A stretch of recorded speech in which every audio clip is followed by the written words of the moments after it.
આજે તો સવારમાં ઉઠીને પહોંચી ગયા રોડે, જોઈ લો ગાઈસ।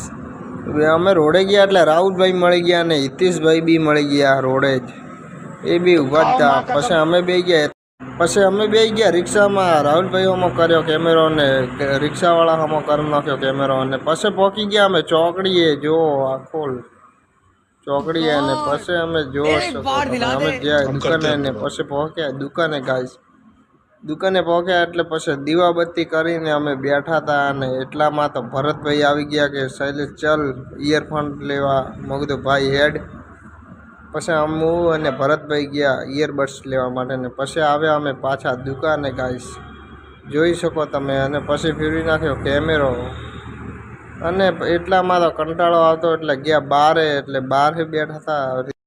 બારે જઈને જોયું એટલે રીતેશભાઈ તો ઓલરેડી બારે બેઠા જ છે। પછી આપણે ખુરશી લઈને પહોંચી ગયા બારે ગાઈસ, જુઓ તમે। અને પાછા અંદર આવી ગયા, ને મેં વિચાર્યું કે દુકાન નહીં દેખાડી એટલે દુકાન દેખાડી દઈએ। તો જો ગાઈસ આજે સીટ નથી એટલે દુકાન બી દેખાડી દીધી, આ બહારનો ભાગ ને પછી અંદર તો દેખાડે એવું નહીં પણ દેખાડી લા। જો આ છે પોના બધું મૂકવા માટે, અને આ છે બેટરીનું ચાર્જિંગ ગાઈસ, જોઈ શકો છો તમે, બેટરી ચાર્જિંગ લાગે તેના માટે। અને પછી તમે વિચારતા હશો કે આ બોટલ છે નહીં, તો આ બોટલ છે બેટરીની પાણી, જો ગાઈસ। પછી કેમેરો ફેરવી નાખ્યો અમારા હમો અને ગયા બારે, એટલે રીતેશભાઈ તો જોયા તો બેઠા જ છે બારે। રીતેશભાઈ શું વાત, રીતેશભાઈને અને મારે તો કોઈ કામ જ નથી એટલે અમે બેઠા છીએ ગાઈસ। અને આટલાથી કરી નાખ્યો અમે બ્લોગ પૂરો ગાઈસ, જોઈ શકો છો તમે।